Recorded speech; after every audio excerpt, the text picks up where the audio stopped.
बिस्मिल्लाहिर्रहमानिर्रहीम। अस्सलामुअलैकुम। आज की ये वीडियो जो मैं आपके लिए बनाने लगा हूँ, इसमें बरतानिया की क्लार्क फैमिली का ताल्लुक़ है और वो एक मिसाल के तौर पर इस तरह से पेश की जाएगी। लेकिन मैं आपको ये बात बता दूं कि अगर इस वाक़े को सुनने के बाद आप इसको रोज़ाना एक दफ़ा सुन लें, पढ़ लें या लिख लें, तो आपको दुनिया की बड़ी से बड़ी मुसीबत नहीं लगेगी, बल्कि वो नेमत महसूस होगी। आप अल्लाह ताला के रहमो करम को महसूस करेंगे, उसकी नेमतों का आप शुक्रिया बजा लाएंगे। वो किस तरह से मैं अभी आपको बताता हूँ। गौर से सुनना है और इसको मेरी आपसे ये रिक्वेस्ट है कि इसको पूरा सुनिएगा और उसके बाद आपने कमेंट में मुझे बताना है कि इसमें वाकई कितनी दिलचस्प कहानी है और दुनिया के लिए ये मिसाल बन गई।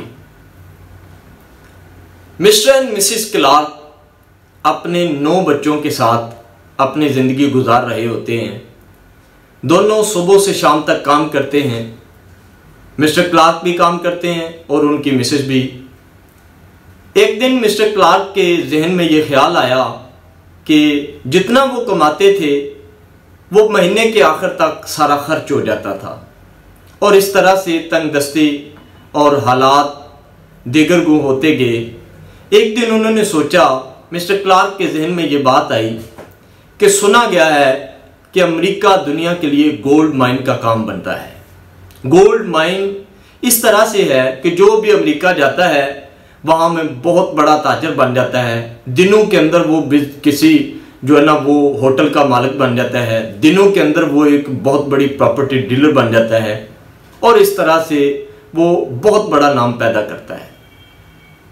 मिस्टर क्लार्क ने अपनी मिसेस के साथ ये सारा मशवरा किया और उन्होंने इरादा किया कि अब हम लॉस एंजलिस अमेरिका जाएंगे और वहाँ पे जाके अपना कारोबार शुरू करेंगे ताकि हम भी ज़िंदगी के जो दिन हैं उनको हंसी खुशी अच्छे से गुजार सकें। ये जो हमारे मुश्किल हालात हैं, माली हालात की वजह से परेशानी है, इससे हम बच सकें।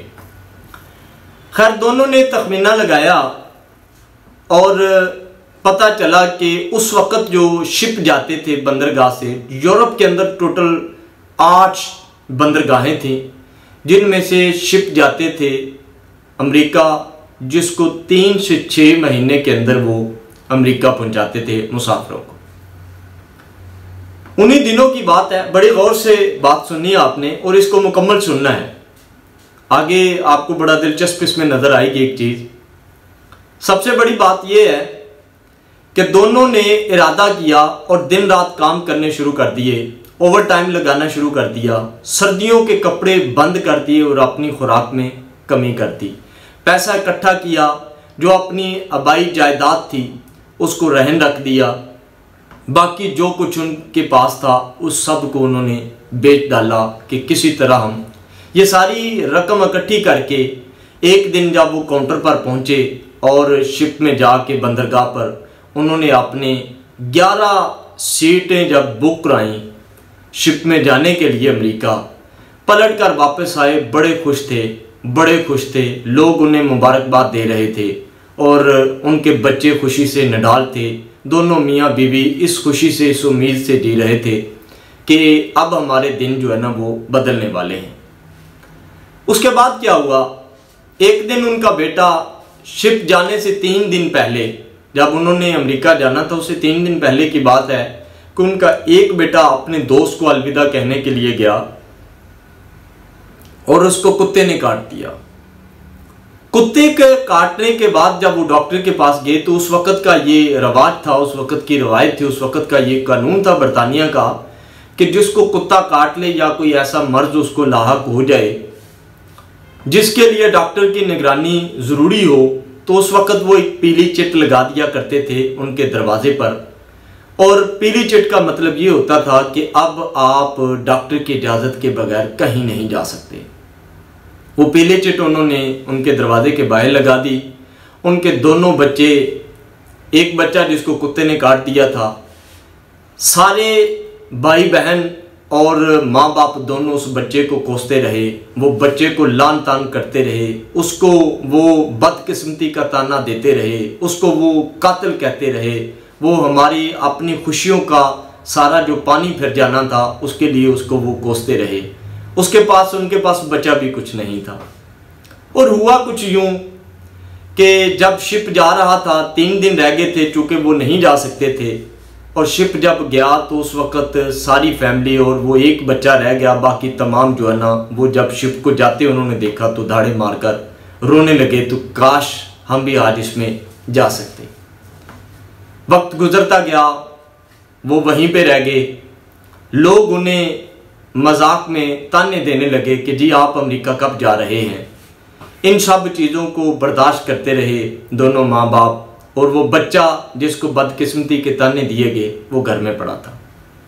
मैं दोबारा से आपको बता रहा हूँ कि आपने इसको पूरा सुनना है, फिर आपको बड़ी से बड़ी मुसीबत नहीं लगे।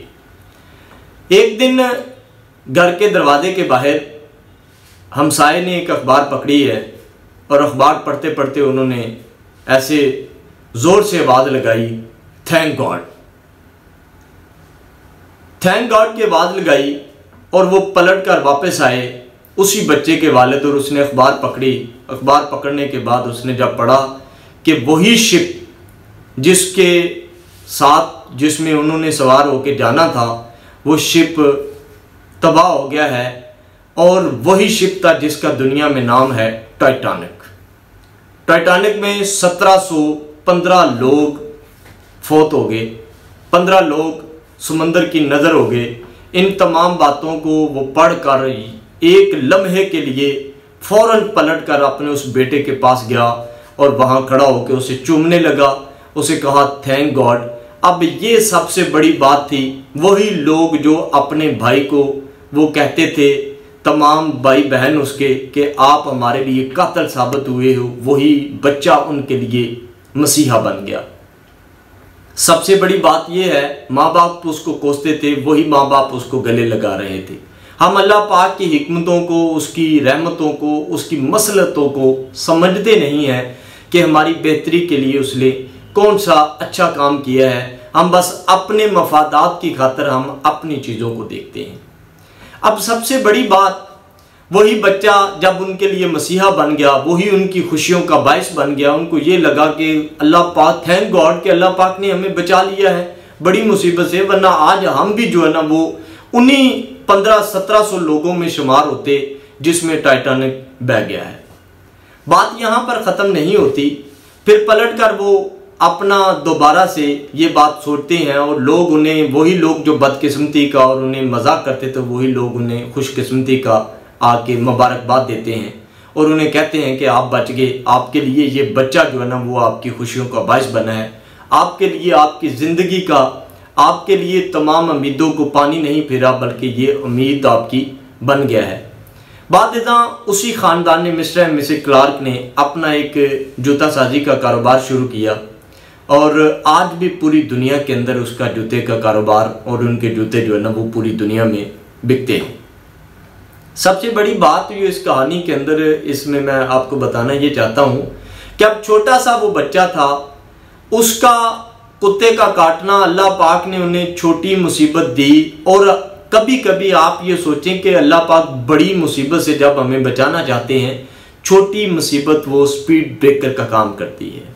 छोटे मसाइब जो छोटे छोटे हमारे रोज़ाना के घरेलू होते हैं, हम उनसे, बल्कि एक दूसरे को, एक जो पहली वीडियो मेरी आई थी उसमें भी एक मिलती जुलती बात थी कि हम दूसरों को कोसते हैं, दूसरों को ताने देते हैं, हमें नहीं पता होता कि इसमें अल्लाह पाक की क्या मसलहत थी, क्या चीज़ थी जो अल्लाह पाक ने हमारी बेहतरी के लिए की है।